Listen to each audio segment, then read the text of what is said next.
কেমন আছে মা? দারুণ। দীপ কেমন আছে? দারুণ। নুন, ঝাল, মশলা একদম সব ঠিকঠাক। পনিরটা সফট হয়েছে? হ্যাঁ, পনিরটা একদম। তাহলে হয়ে গেল, খাইয়ে দিলাম পনির টিক্কা। তোমরা তো শুনতেই পেলে, বললো খুবই ভালো হয়েছিল। আমি বানিয়েছিলাম পনির টিক্কা। এটা প্রথমবার বানিয়েছিলাম, খানিকটা ইউটিউবে দেখে আর খানিকটা নিজের মতন করে বলতে পারো। আসলে মানুষ তো দেখেই রান্না শেখে, তাই না?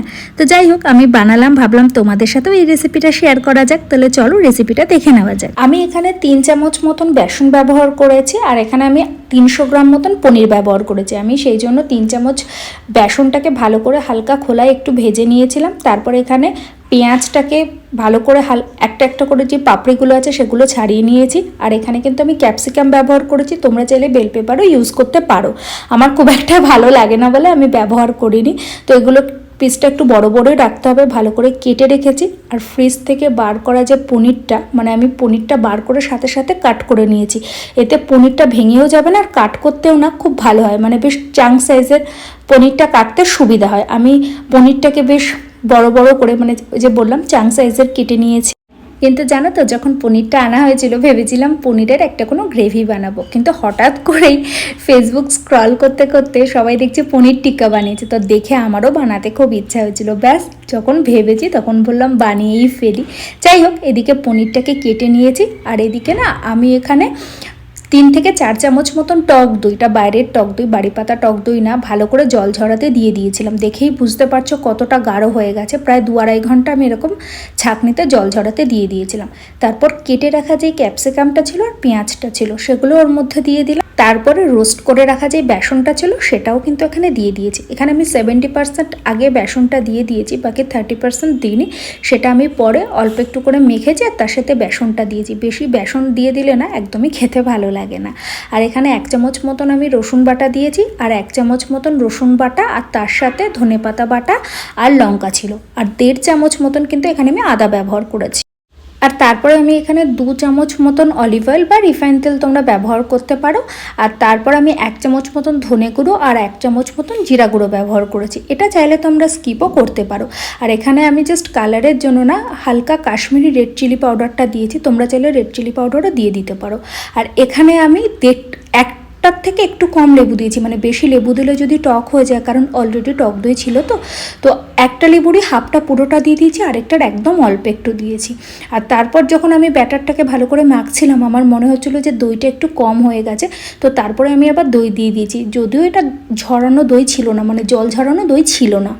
তারপর স্বাদ মতন দিয়ে দিলাম নুন আর একটু চিনি ব্যালেন্স করার জন্য। আর রোস্টেড জোয়ান দিয়ে দিয়েছি, আর গোলমরিচের গুঁড়ো দিয়ে দিয়েছি ঝালের জন্য।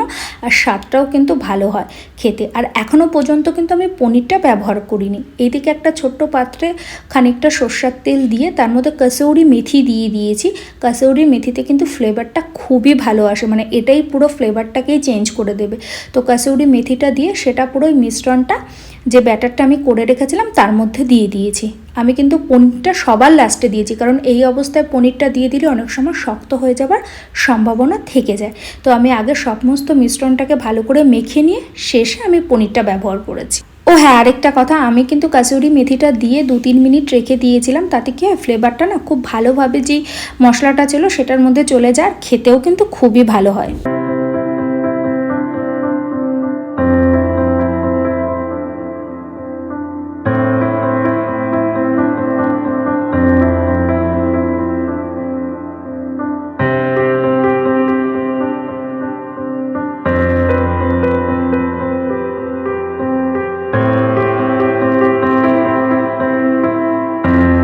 তারপর তো দেখতেই পেলে পনিরটাকে আমি হাতে ভালো করে মেখেছি, কারণ অনেক সময় না ভেঙে যাওয়ার সম্ভাবনা থাকে। তাই চাইলে তোমরা হাতেও কিন্তু পনিরটাকে মাখতে পারো। আর তখন কিন্তু আমি একটু কাসৌরি মেথি দিয়েছি, আর কালারের জন্য কিন্তু আমি একটু কাশ্মীরি চিলি পাউডারটা দিয়েছিলাম। তোমরা চাইলে সেটাকে অ্যাভয়েডও করতে পারো, তোমাদের কাছে যদি ফুড কালার থাকে তোমরা সেটাও ব্যবহার করতে পারো।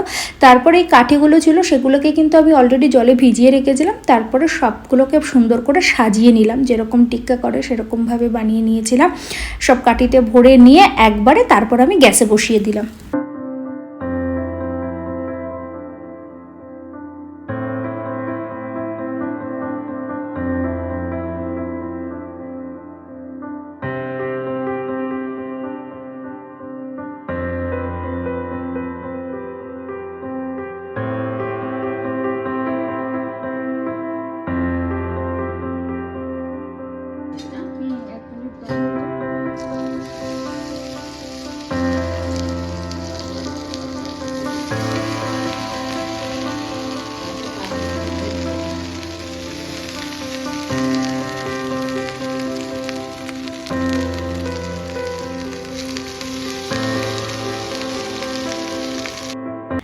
দেখতেই তো পেলে আমি কিন্তু তাওয়াতে বেশি একটা তেল দিইনি, একদম 3 থেকে 4 চামচ তেল দিয়েছিলাম, দিয়ে পুরোটাই কিন্তু একবারে তাতেই সেঁকা হয়ে গেছে। একদম কম তেলে দিয়ে এটাকে কিন্তু বসিয়ে দিতে হবে, আর খুবই কম হিটে।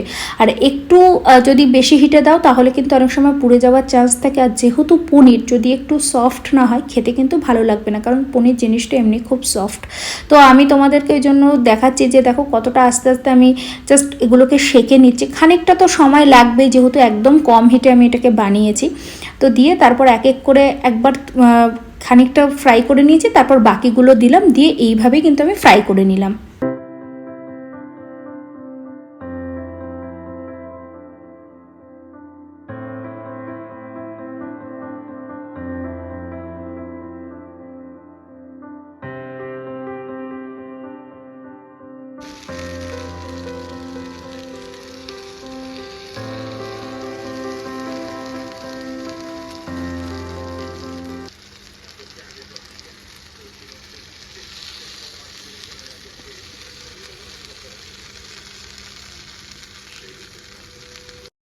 আর এইদিকে যখন আমি হালকা ফ্রাই করে নিচ্ছিলাম বা সেঁকে নিচ্ছিলাম তখন মনে হচ্ছিল যে একটু অয়েল কম হয়ে গেছে, তাই আমি একটুখানি, দেখতেই পাচ্ছ অল্প একটু করে 1/2 চামচ মতন অয়েল একটু সাইডে দিয়ে দিচ্ছি, কারণ এতে কিন্তু বেশি অয়েলের প্রয়োজন হয় না। তোমরা অয়েলের জায়গায় বাটারও ব্যবহার করতে পারো, সেই ক্ষেত্রে স্মেলটা না আরও সুন্দর আসে।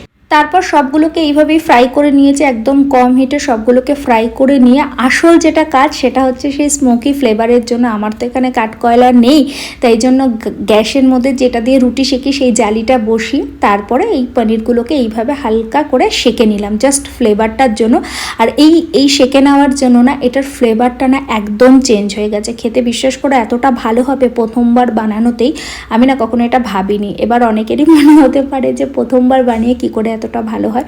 আসলে কি বলতো, যখন রান্না করি আসলে ভালো লাগে, তো খানিকটা নিজের অভিজ্ঞতা থেকেও আমি এইভাবে জিনিসটাকে বানানোর চেষ্টা করেছি। ব্যাস এইভাবে সমস্ত পনিরগুলোকে সেঁকে নিলাম, আর খেতে বিশ্বাস করো দুর্দান্ত হয়েছিল, খেতে খুবই ভালো হয়েছিল। এর পরের একটা কোনো ভ্লগে তোমাদের সাথে চিকেনের এরকম একটা কোনো আইটেম শেয়ার করব। তো খানিকটা নিজের মতন আর খানিকটা ইউটিউব দেখে আগে যেরকমটা তোমাদের বলেছিলাম সেইভাবেই বানিয়েছিলাম। আর তোমরা কিভাবে বানাও বা তোমাদের এই রেসিপিটা কেমন লাগলো আমাকে কিন্তু অবশ্যই কমেন্টের মাধ্যমে জানাবে। আর বাড়ির লোক খেতে খুবই খুশি, সেটা তোমরা প্রথমেই দেখেছিলে, এরপরেও তোমরা দেখতে পাবে যে আসলেই ওরা কতটা খুশি হয়েছে খেয়ে।